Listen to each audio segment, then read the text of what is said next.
class, open your life skills and value education book. Lesson number 6, be health conscious. हमने इस lesson का first part previous video class में read किया था, जिसमें हमने एक्सटेंड रीड किया था, ओके, एंड आर्टिकल्स के नेम रीड किए थे.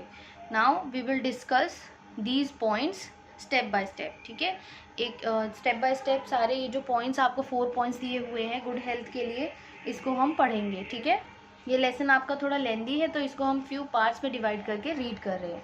So let's discuss about each point in detail. ठीक है, डिटेल में हम एक एक पॉइंट को रीड करते हैं. First point is personal cleanliness. Personal cleanliness means keeping our body and belongings clean. Personal cleanliness का मतलब क्या होता है? खुद की बॉडी और हमसे रिलेटेड जो भी चीज़ें हैं उनको, हमारी बिलोंगिंग्स को, हमारे सामान को साफ रखना. ठीक है.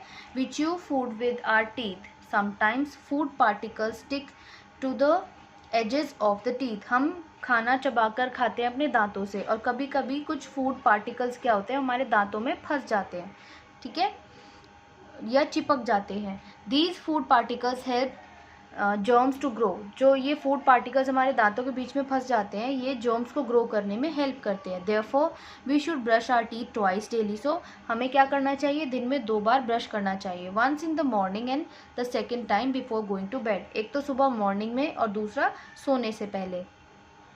If we do not brush our teeth, germs will enter our body through food and make us feel sick.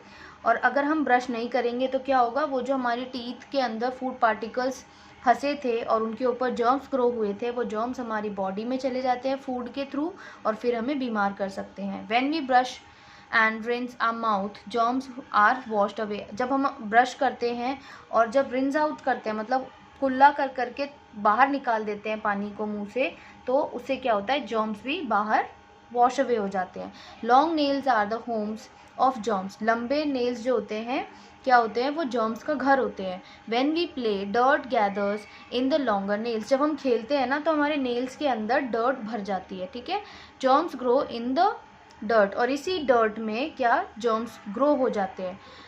When we eat food, germs from our nails enter our body and cause diseases. और जब हम खाना खाते हैं तो क्या होता है? हमारे नेल्स में ये जो जर्म्स ग्रो हुए होते हैं, ये हमारी बॉडी में एंटर कर जाते हैं और फिर हमें बीमार कर देते हैं. So we should trim our nails regularly. तो हमें हमारे नेल्स को रेगुलरली काटते रहना चाहिए. We should also keep our body clean. हमें हमारी बॉडी को भी क्लीन रखना चाहिए. Bathing is the best way to keep our body clean. और सबसे बेस्ट वे क्या है हमारी बॉडी को साफ रखने का? नहाना. We should scrub our body properly while bathing. हमें हमारी बॉडी को अच्छे से स्क्रब करना चाहिए जब हम नहाते हैं. We should wash the soap off our body completely. और हमारी बॉडी पे जो हम सोप लगाते हैं नहाते समय, उसको अच्छी तरीके से वॉश ऑफ भी कर देना चाहिए. ठीक है, अच्छे से नहाना चाहिए, कहने का मतलब ये है. When we touch something, germs may stick to our hands. जब हम किसी चीज़ को छूते हैं तो germs हमारे हाथों में चिपक जाते हैं. So we should wash our hands before each meal. तो हमें क्या करना चाहिए? हमेशा खाना खाने से पहले क्या करना चाहिए? हमें हमारे हाथों को धोना चाहिए. We should also wash our hands after using the toilet. और हमें टॉयलेट यूज़ करने के बाद भी हाथ धोने चाहिए. We should wash our feet and hands with soap after playing. और खेलने के बाद हमें क्या करना चाहिए? हमारे हाथ और पाँव को सोप से धोना चाहिए. Our clothes, shoes, socks, school bag, toys, bed etcetera are our belongings. ये जो सामान है ये हमारा सामान होता है. ठीक है, हमारी बिलोंगिंग्स है. They also get dirty. ऐसा नहीं है कि हम नहा रहे हैं, ब्रश कर रहे हैं, नेल्स को ट्रिम कर रहे हैं तो हम साफ़ हैं, तो हम ठीक रहेंगे. लेकिन जो हमारा बिलोंगिंग्स है, जो हमारा सामान है, उसको भी साफ रखना ज़रूरी है. Our cloth, socks and shoes become more dirty due to sweat. जो हमारे कपड़े होते हैं, शूज़ होते हैं, जो हमारा बैग होता है, ठीक है, ये क्या होते हैं? ये और जो सॉक्स होते हैं, ये सब स्वेट की वजह से, पसीने की वजह से ज़्यादा जल्दी डर्टी हो जाते हैं, गंदे हो जाते हैं. Germs also grow in these item. और इन आइटम्स में भी क्या होता है? जर्म्स ग्रो कर सकते हैं. So we should keep these things neat and clean. So हमें ये सामान, ये सारी चीज़ों को साफ़ सुथरा रखना चाहिए. We should wash them regularly. हमें इन्हें रेगुलरली धोना चाहिए. In summers we should keep our shoes under the fan to get them dry. और समर्स में क्या करना चाहिए? गर्मियों में हमें हमारे शूज़ को हवा में रखना चाहिए ताकि वो सूखे रहें. नाउ न्यूट्रियस फूड, ये आपका सेकेंड पॉइंट है.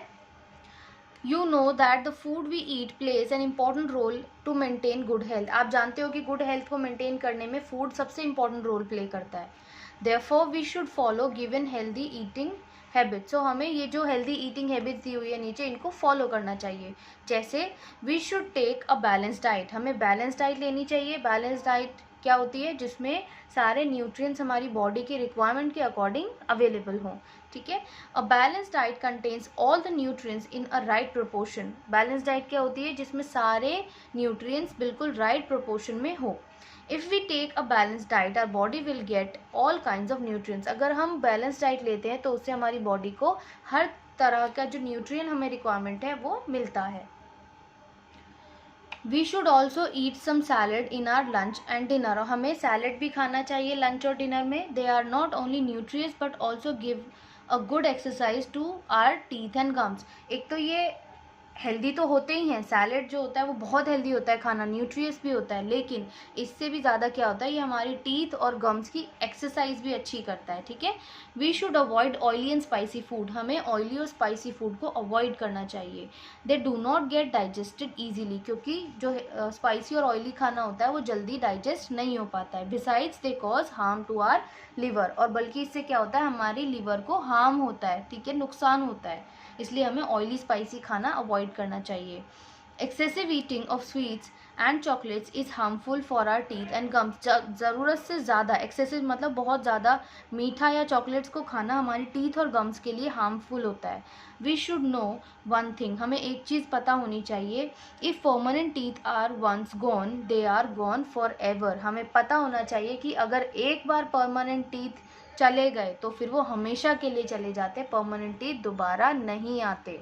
टीथ दो टाइप के होते हैं, milk teeth and permanent teeth. Milk teeth जब हम छोटे होते हैं, बच्चे होते हैं, तो हमारे जो दूध के दांत, आपने सुना होगा ऐसे बोलते हुए घर में, दूध के दांत हैं, तो वो टीथ जब हटते हैं उनकी जगह परमानेंट टीथ आते हैं. लेकिन अगर आपके परमानेंट टीथ एक बार आ गए, उसके बाद आपने स्वीट्स और चॉकलेट्स को खा के अपने दांत खराब कर लिए, तो फिर वो दोबारा नहीं आते, परमानेंटली चले जाते हैं. ठीक है. तो हमें हमारी टीथ की केयर करनी चाहिए. We should drink sufficient amount of water every day. हमें सफिशिएंट अमाउंट में पानी भी पीना चाहिए डेली.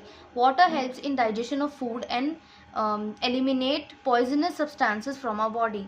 वाटर क्या हेल्प करता है? एक तो फूड को डाइजेस्ट करने में हेल्प करता है, और दूसरा हमारी बॉडी में जो भी पॉइजनस सब्सटेंस होते हैं उनको बाहर निकालने में भी हेल्प करता है.